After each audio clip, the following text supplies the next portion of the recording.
جبکہ اسکلان جانے سے مزید 15 یا 16 دن کی تاخیر ہو جاتی جو اس ملعون کے لیے ناقابل برداشت تھی۔ ان تمام شواہد کے ہوتے ہوئے اس روایت کو درست تسلیم کرنا کم عقلی ہے۔ یہ بھی بتاتا چلوں کہ جولان کے پہاڑ کی مشہور نہر کاسیون بالبک کے بعد شروع ہو جاتی تھی۔ قدیم راستہ جو بالبک سے دمشق آتا تھا وہ اسی نہر کے مشرقی کنارے کے ساتھ ساتھ آتا تھا۔ یہ نہر کاسیون ہی دمشق کو سیراب کرتی تھی اور باب الفرج جو دمشق شہر کا جنوب مغربی دروازہ تھا اس کے سامنے آ کر پھر شہر کے فصیل کے ساتھ ساتھ مغرب کی طرف سے چکر کاٹتی ہوئی شمال کی طرف مڑ جاتی تھی، پھر شمالی دروازوں سے گزرتی ہوئی مشرقی دروازہ باب جبرون سے صحرا میں چلی جاتی تھی۔ واقعات بالبک۔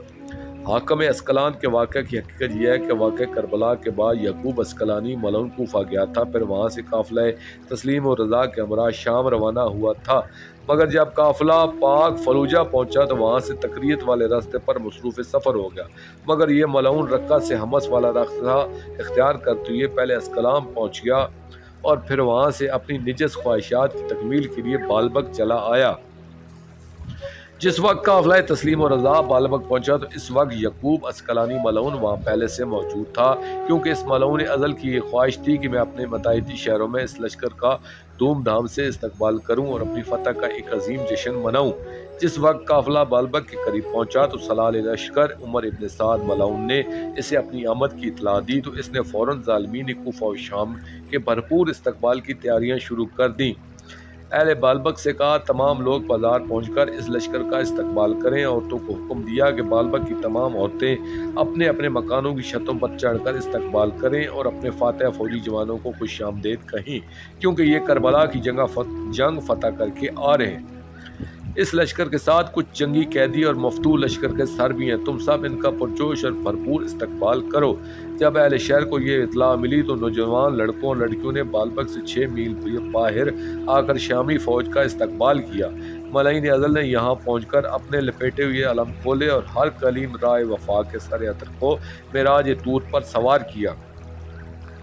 جب یہ لشکر بالبک کی شہر پناہ کے قریب پہنچا تو دوسری طرف منادی کروائی گئی کہ عرش مکین پاک ذوات متعالیات تمہارے شہر کو شرف عطا فرمانے کے لیے یہاں تشریف لا رہے ہیں، ان کا شایان شان استقبال کرنے کے لیے تیار ہو جاؤ۔ اس اعلان کے بعد شہر کی کیفیت یہ تھی کہ تمام مکانوں کی چھتیں عورتوں سے بھری ہوئی تھیں جن کے ہاتھوں میں جھڑیاں تھیں، کسی کے ہاتھ میں درختوں کی شاخیں تھیں۔ سب لوگ قافلہ تسلیم و رضا کے انتظار میں بے قرار تھے۔ اس زمانے میں اس شہر کے درمیان ایک چھوٹا سا قلعہ تھا۔ پروگرام کے مطابق یعقوب اسکلانی ملعون نے قلعہ کے دروازے پر اس لشکر کا استقبال کرنا تھا اور بعد ازاں اس لشکر نے قلعہ میں آ کر مقیم ہونا تھا۔ بالبک کی اپنی آبادی بھی کافی تھی، پھر یعقوب اسکلانی ملعون نے گرد و نواح کے لوگ بھی استقبال کے لیے بلوائے تھے، اس لیے سارے شہر میں اور خصوصاً قلعہ کے سامنے لوگوں کا بہت زیادہ ہجوم تھا اور سبھی مرد و زن فاخرہ اور زرق برق لباس پہنے ہوئے قلعہ کے دروازے کے سامنے اس ملعون نے بہت سی رقاصہ عورتیں اور لونیاں جمع کی ہوئی تھیں۔ انہیں حکم دیا گیا تھا کہ جس وقت مستورات کے پاک معمل قلعہ کے سامنے آپ پہنچے تو تم سب مل کر ساز بجا بجا کر فتح کی گیت گانا اور ساتھ ہی تفوں اور ڈھولوں کی تال پر اتنا رقص کرنا کہ لوگ مبہوت ہو کر رہ جائیں۔ آپ کو یاد دلاتا چلوں کہ دسمبر کا مہینہ شام میں شدید سردی ہوتی ہے اور جبل جولان پر برف باری کا موسم ہوتا ہے، لہذا بالبک میں بھی ان دنوں شدید سردی تھی۔ غروب آفتاب میں ایک پہر باقی تھا، یعنی یہ سا پہر کا وقت تھا کہ جب فصیل شہر کا دروازہ کھلا اور حکم ہوا کہ معظمہ کائنات صلوات اللہ علیہا کی پاک بیٹیوں صلوات اللہ علیہن شہر میں تشریف لے آئیں۔ جو ہی پاک معمل شہر میں داخل ہوئے تو لوگوں کے نعرے لگانا شروع کر دیے۔ گلیوں میں موجود اور چھتوں پر سوار عورتیں شور کرنے لگیں اور فتح کے گیت گانے لگیں۔ پھر جب ان عورتوں نے قافلہ پاک تسلیم و رضا کی پاک مستورات صلوات اللہ علیہ کی ظاہری غربت اور قسم پرسی دیکھی تو زباندار دراز عورتیں تان و تشنی پر اتر آئیں اور کچھ نازیبا کلمات کہنے لگی۔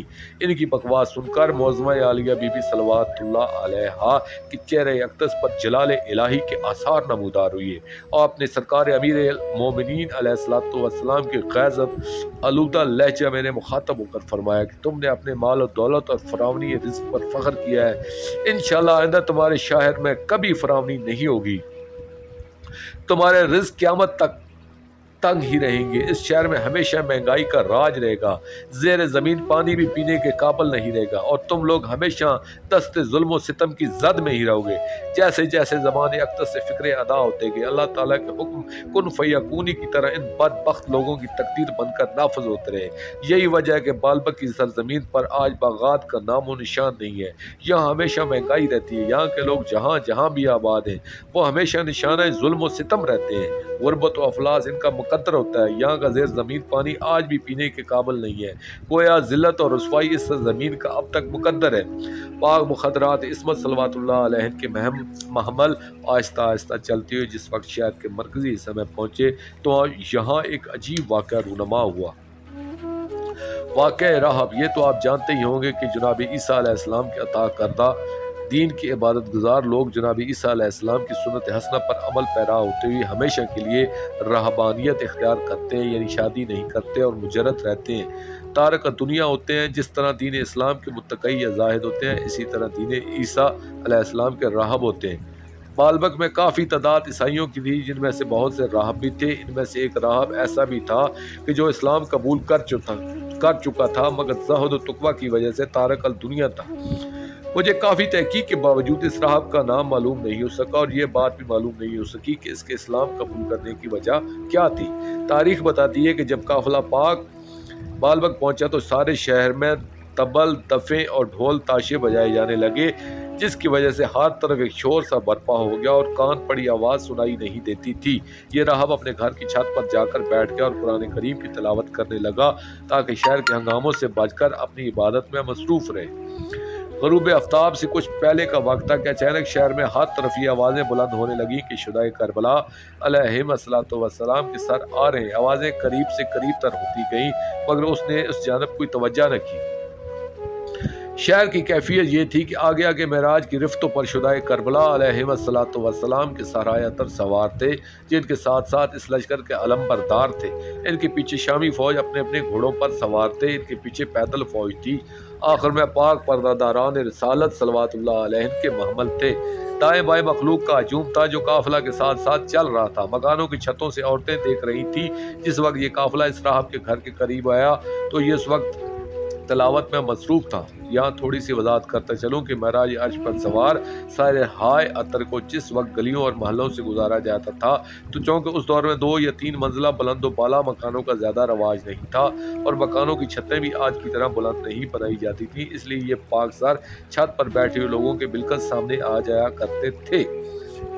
امام مظلوم کربلا علیہ السلام کا سر عطر جس وقت اس راہب کے عین سامنے تشریف لایا تو اتفاق یوں ہوا کہ سر بردار شامی ملون اسی راہب کے مکان کی دیوار کے ساتھ آ کر کسی وجہ سے کچھ دیر کے لیے رک گیا۔ عین اس وقت راہب نے سورہ کاف کی تلاوت شروع کی۔ یہ راہب تلاوت میں اتنا منہمک و مستغرق تھا کہ اسے خبر ہی نہیں ہوئی کہ امام مظلوم علیہ السلام کا پاک سر بالکل اس کے سامنے موجود ہے۔ جس وقت اس نے یہ آیت تلاوت کی، ان اصحاب الکہف الرقیم کانوا من آیاتنا عجبا، اصحاب کہف اور تختی والے اصحاب بھی اللہ کی نشانیوں میں سے ایک نشانی ہے۔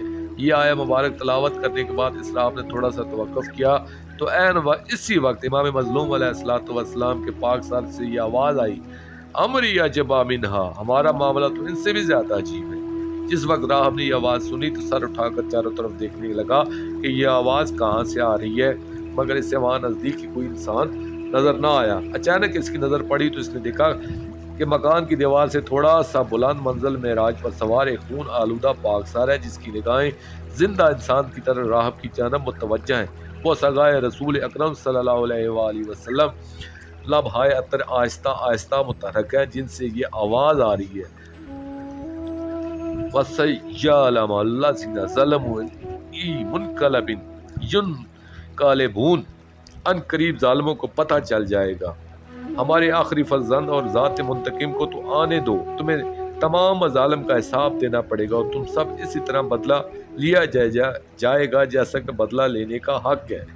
یہ کلام معجز بیان سنتے ہی اس قدر حیران ہوا کہ اسے قرآن کریم بند کرنے کا ہوش تک نہ رہا اور سیر زدہ انداز میں آہستہ آہستہ چلتا ہوا امام مظلوم علیہ السلام کے پاک سر کے قریب آیا اور کچھ یوں گویا ہوا کہ